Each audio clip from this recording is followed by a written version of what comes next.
కవినై కవితనై భార్యనై భర్తనై కవినై కవితనై భార్యనై భర్తనై మల్లెల దారిలో మంచు ఎడారిలో మల్లెల దారిలో మంచు ఎడారిలో పన్నీటి జయ గీతాల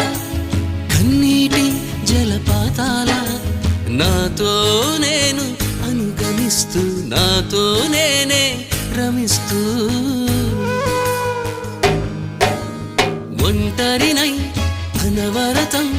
కంటున్నాను నిరంతరం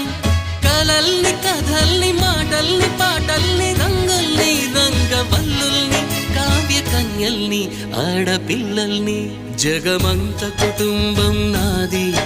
ఏకాకి జీవితం నాది